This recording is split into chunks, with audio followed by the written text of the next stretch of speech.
The Minnesota Timberwolves made a move this season that sent shockwaves through the entire NBA. But what if this decision is about to backfire? Trade rumors, questionable choices, and rising struggles have left fans wondering if they made a mistake letting Karl Anthony Towns go. With the season slipping away and players like Anthony Edwards sounding the alarm, both the team's identity and future are in question. Let's break down what went wrong, what they're missing, and why this could be a pivotal turning point for the Timberwolves. You might be shocked by the answer. Let's find out. The Minnesota Timberwolves' decision to move on from Karl Anthony Towns is quickly proving to be a questionable one. Rumors have been circulating about a potential trade involving Towns, with the New York Knicks and Minnesota finalizing a deal that includes Julius Randle and Donte DiVincenzo.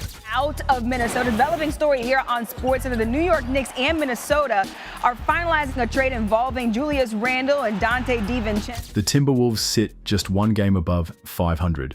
Holding the 10th spot in the Western Conference after 27 games. The West is known for its razor-thin margins, but when compared to last season, the Wolves are facing an uphill battle. To match last year's win total, they'll need to win 42 of their next 55 games, based on their performance against the Golden State Warriors, where they struggled to get anything going offensively in the first half. That's looking like a long shot. Even the most hopeful Timberwolves fans would likely admit that the team is not showing the kind of consistency needed to reach those numbers. On top of their poor on-court performance, the reports from players like Anthony Edwards only add to the growing concerns. Edwards recently stated, "We don't have anything on offense. We don't have any identity. I mean, we know I'm going to shoot a bunch of shots. We know Ju's going to shoot a bunch of shots, and that's all we know. We don't really know anything else. I mean, it's not on the coaches at all. It's on us."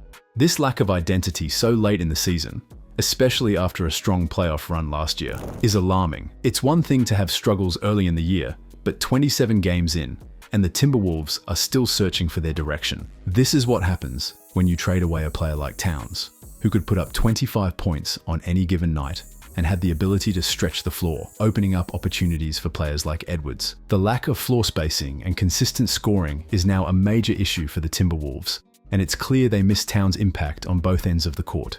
Looking at their game against Golden State, the first quarter really summed up the Timberwolves' season so far. Some of the shots they took were borderline ridiculous, like a pull-up three from Jaden McDaniels. Basic plays. It was a very a staple play for a lot of years in this league.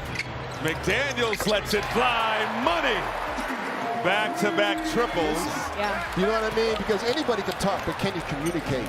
And that's BB, man. BB is a communicator. It didn't get better from there, with difficult three-pointers dominating the offense. Then came Julius Randle's attempt to take control. "I'm going to put my stamp on this game," Randle said. And he certainly did, but not in the way the Timberwolves had hoped. He missed shot after shot, and the Warriors took full advantage, leaving Minnesota's offense looking even more broken than it already was. The Timberwolves' struggles are undeniable, and unless something changes soon, this season could quickly slip away from them. Anthony Edwards couldn't have been clearer when he called out the Timberwolves' offense for having no identity. It's a mess of isolation plays between him and Julius Randle, the occasional lob to Rudy Gobert, and whoever else can get an open look. Nothing flows, and it certainly doesn't look easy, which is the simplest sign of a struggling offense. It's alarming that despite all these issues, the Timberwolves are still one of the best pull-up shooting teams in the league. A big part of that success is Edwards, who's having an incredible shooting season. But here's the problem.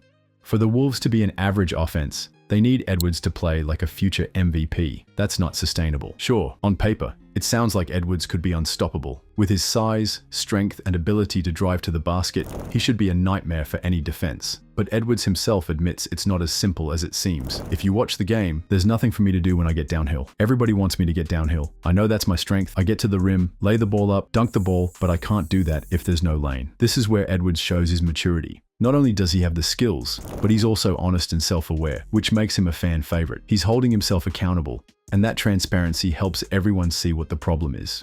And that's exactly what the Timberwolves are missing without Karl Anthony Towns. Towns' ability to space the floor with his shooting opened up lanes for Edwards and everyone else. More than that, Towns was committed to improving his defense and letting Edwards grow into a star. Randle, on the other hand, doesn't bring that same team-first mentality. No matter what the stats say, and they're not even close to Towns' numbers, Randle doesn't have the same impact. The gap between Randle and Towns in terms of production might not be as large as the one in chemistry. Always plays on the floor. Edwards on the drive-by to a wide-open Randle. Good spray by Edwards for the three. Breather. This is Alexander Walker, who has been Minnesota's most consistent player for most of the year. Randall, the hometown guy. Randall has been caught time and again not putting in the effort on defense, ignoring open teammates, and showing poor body language. This is nothing new, and it's becoming a major issue. The Timberwolves are struggling because the pieces they thought would fit just aren't working together. The issues that plagued Julius Randle in New York are starting to show up in Minnesota, and it's clear that his presence has had a ripple effect on the entire Timberwolves team. But it wasn't just Randle who was brought in through the trade. There was also Dante DiVincenzo, and honestly, he looked like the potential game changer for the Wolves. With his shooting, ball handling, playmaking, and defense, it seemed like he could be the perfect addition. But the reality is, he's been a disappointment, averaging less than 9 points per game, shooting just 36% from the field and 32% from three. DiVincenzo's performance has been a disaster. This is the same player who last season averaged 15 points per game and was one of the best shooters in the league. No, the rebound. DiVincenzo outside. Reed, the pump fake. Devo, Threevo. Timeout sentence. To put it into perspective, DiVincenzo finished third in total three-pointers made last season, only behind Steph Curry and Luka Doncic. But this year, he's dropped all the way to 55th in three-point makes, with a significantly worse shooting percentage. The Timberwolves' season could very well depend on DiVincenzo turning things around. Julius Randle is who he is, and while there's room for improvement, he's not going to suddenly become a different player. But DiVincenzo was supposed to be one of the league's top shooters, and a guard team would have loved to have. Now, he's become a liability. Part of the issue is the role the Wolves have asked him to play. He's taking more pull-up threes and creating his own shots. Alexander Walker now backing down from Wembanyama. Oh, DiVincenzo, misdirection! Bench scoring for Minnesota in their favor, 19-9 advantage. Reed inside, put it up and through with the left. Something he wasn't asked to do in New York with Jalen Brunson running the show. But even so, his drop-off is tough to ignore. If DiVincenzo doesn't find his shot and improve his efficiency, it's hard to see where Minnesota's answers are going to come from. As the Timberwolves season hangs in the balance, it's becoming clear that parting ways with Karl-Anthony Towns could be a decision they'll soon regret. With struggles on both offense and defense, and key players underperforming, the big question is, can Minnesota turn this around, or will they need to make a big move before it's too late? What do you think? Was trading Towns the right call, or are they setting themselves up for failure? Drop your thoughts in the comments. Thanks for watching. If you enjoyed the video, make sure to hit that subscribe button and turn on notifications so you never miss an update. Your support helps us bring you more insightful and high-quality content. Edwards 3 for 7, 7 points in the first half. Pushes Hachimura out of the way. Outside, McDaniels. Boom! Left shoulder turn around jump shot down, and then Jaden taking